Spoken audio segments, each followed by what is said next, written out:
atop the battlements of Castle Curmudgeon, where you have my word, the next despotism is going to be way better than the last despotism.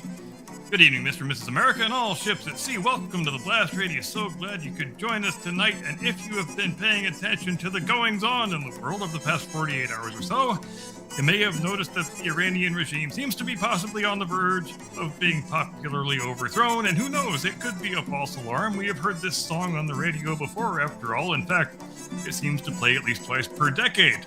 We think the mullahs and the ayatollah are about to be toppled, and then they don't quite get toppled, and then we go back and play out the same old tired pantomime for the 10th or the 15th or the 20th time. The one with all of the nuclear testing and the economic sanctions and the bellicose threats against the great Satan. That's us, by the way. But you don't need me to tell you how that song goes. You have heard it so many times by now. Might as well be the bastard love child of Hey Jude and Hotel California. And now goddamn Don Henley is probably going to copyright claim this video.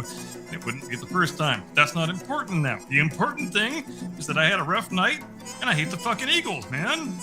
Wait, that's not actually the important thing. The important thing is that, as you know, my penchant as an amateur historian, the vineyard in which I tend to do my most useful toiling, is the one where I hold up a lens to some current day event and in my own inimitable way explain to you, the audience, that all events in the present day are, in fact, the culmination of a long series of other events that transpired in years and decades and centuries past. Here in the United States, or America, as some people like to call it, we are celebrating the 250th anniversary of our founding this year, and we've only had two systems of government in all of the intervening years, which includes the Articles of Confederation.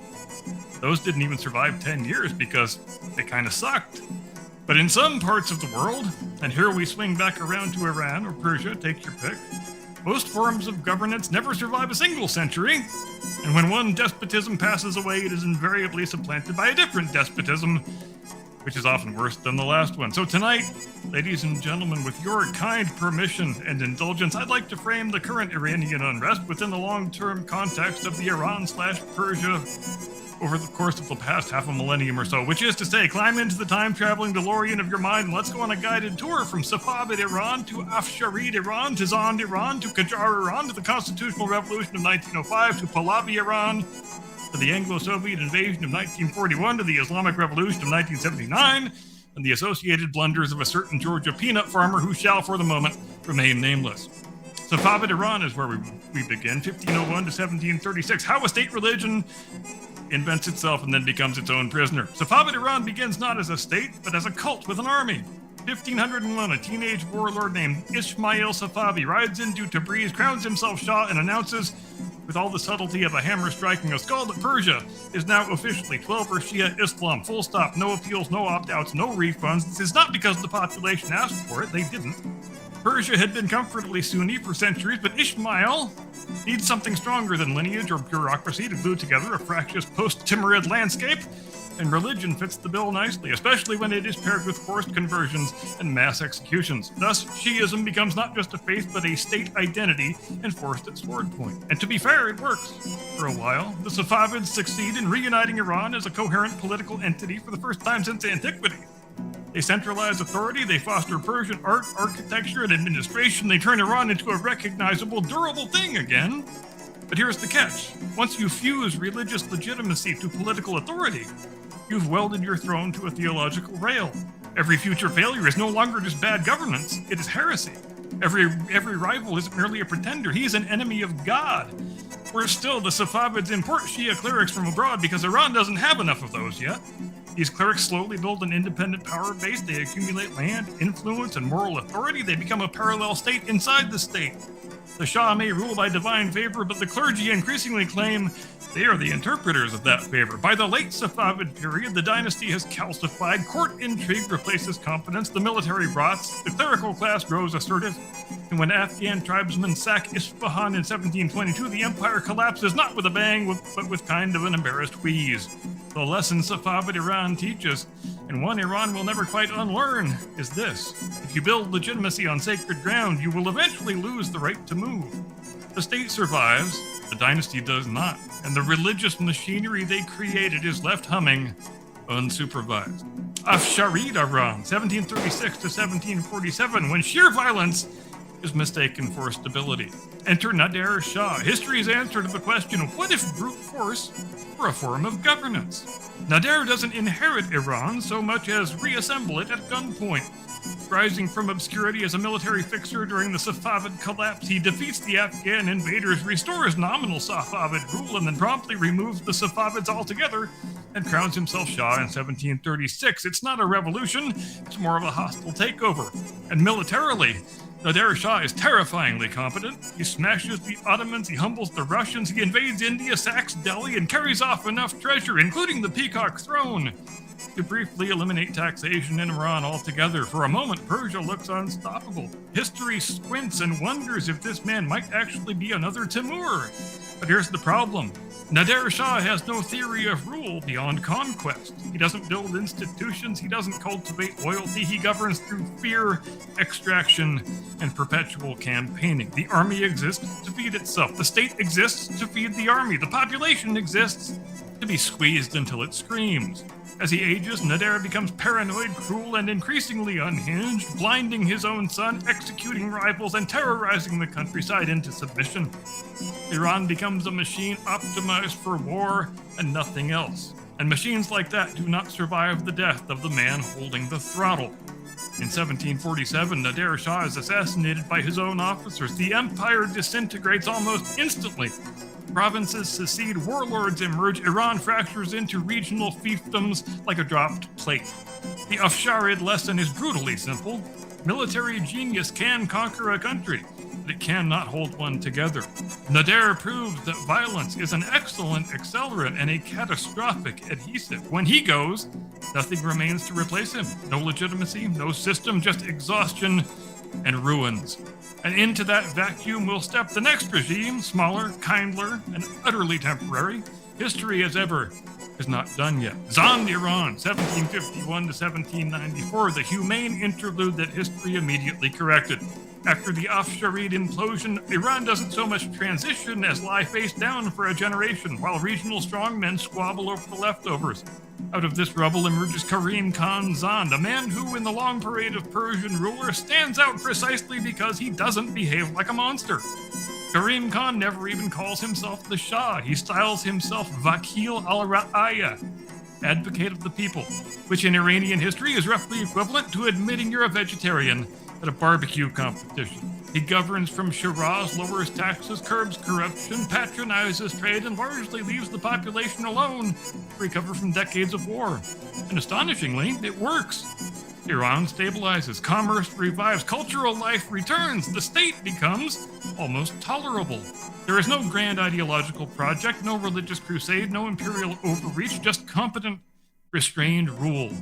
Which is, of course, why it cannot last. Karim Khan builds no durable institutions because his system depends almost entirely on his personal authority and good judgment.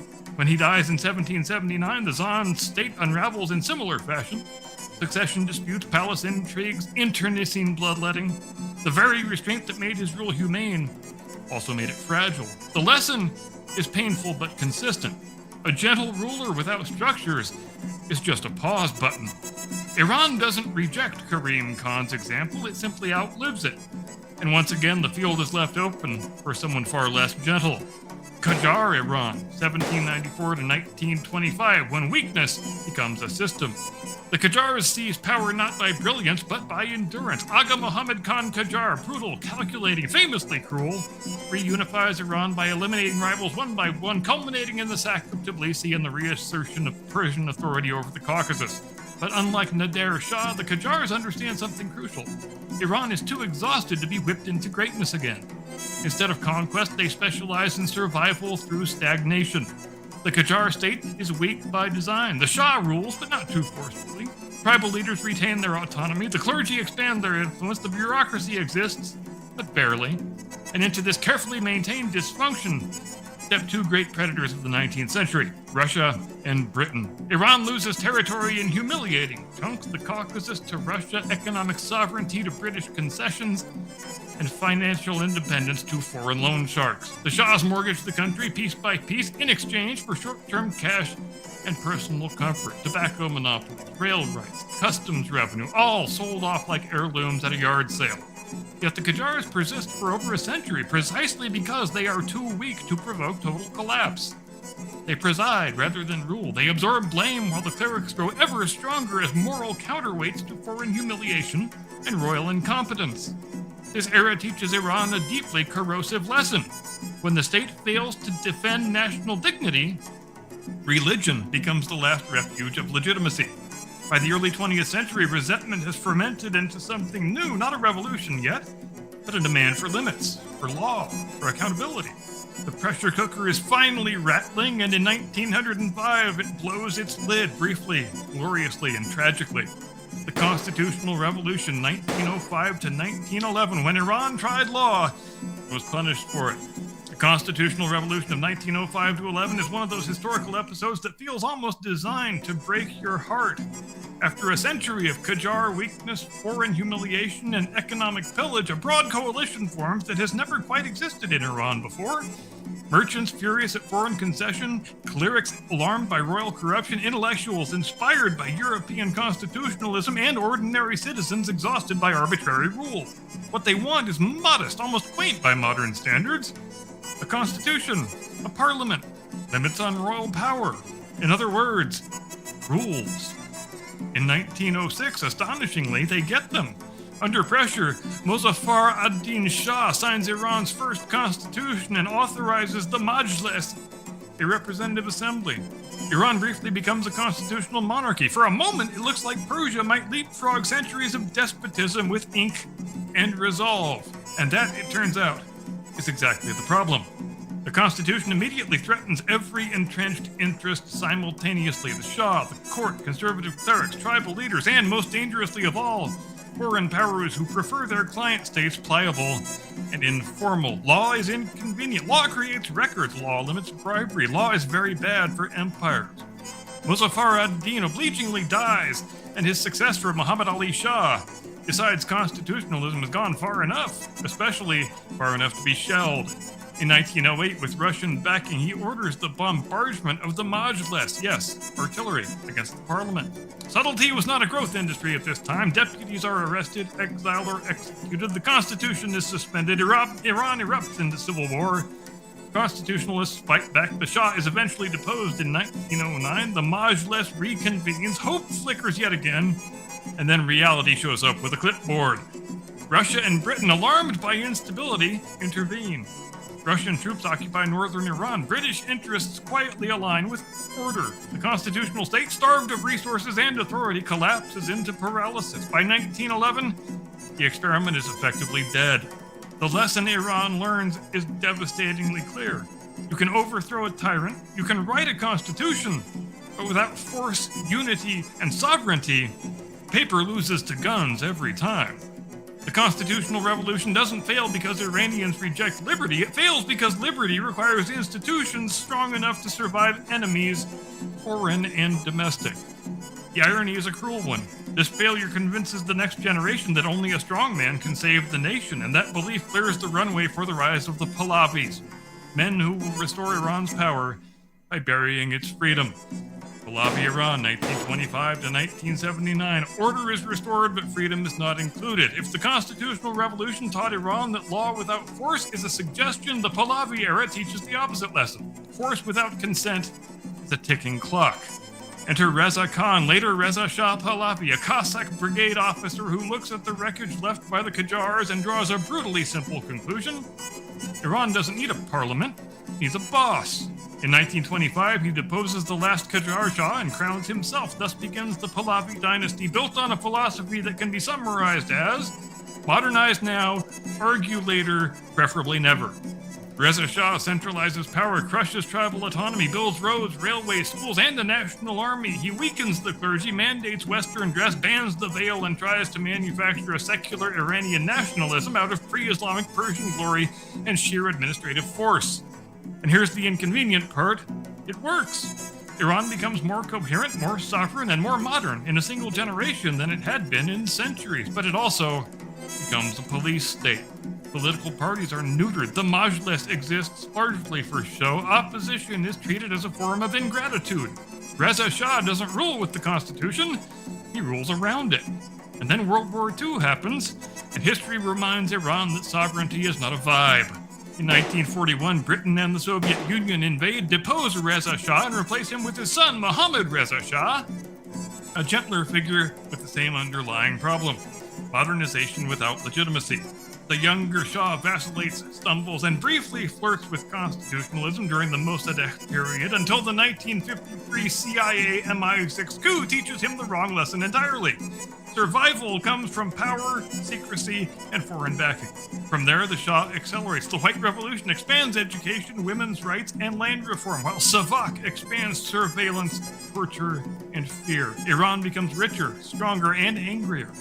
The fatal contradiction of Pahlavi Iran is this: the state modernizes society faster than society can consent to being modernized.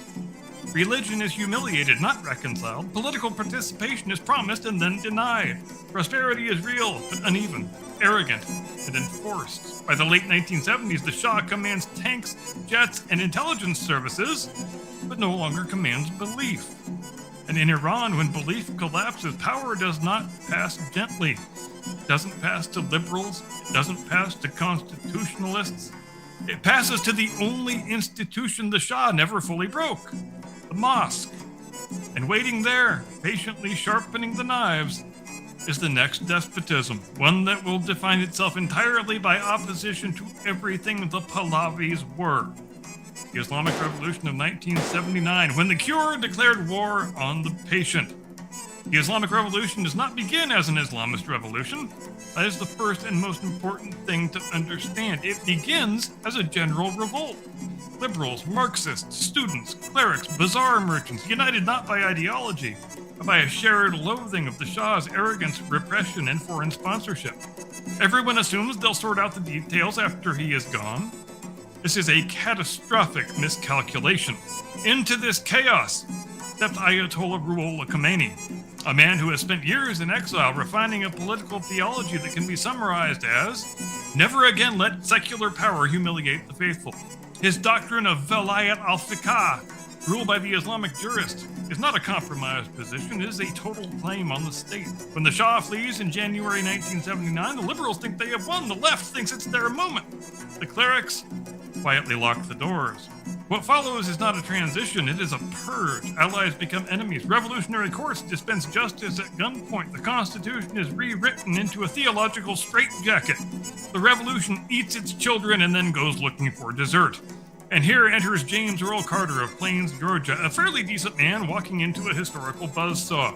Carter believes, sincerely, that restraint, human rights rhetoric, and moral clarity can stabilize the situation.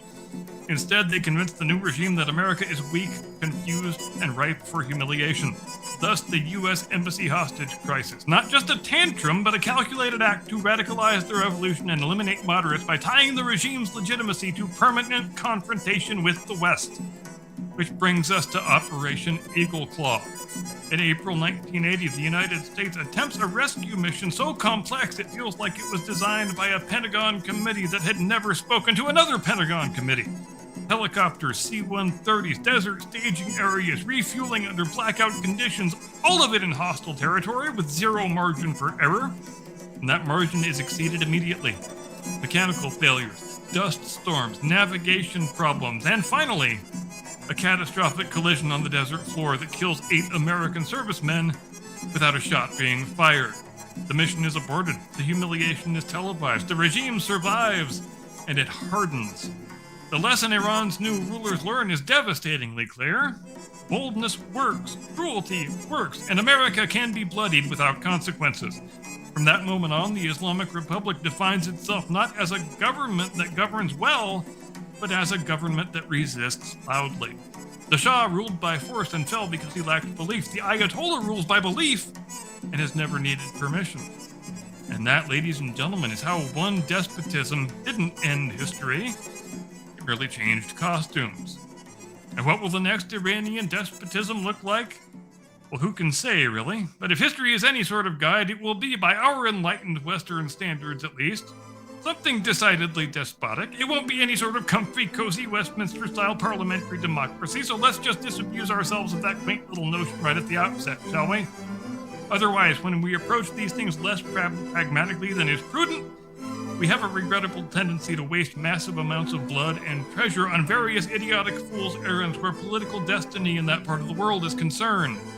If it's an improvement over the last terrible thing, if it's less terrorism adjacent, less nuclear weapons adjacent, how about let's just be happy with that and stop acting like the rest of the world is our own Ivy League political science faculty lounge where noble ideas automatically translate into effective policy. Because, spoiler alert, everybody else in the world does not aspire to be just like us.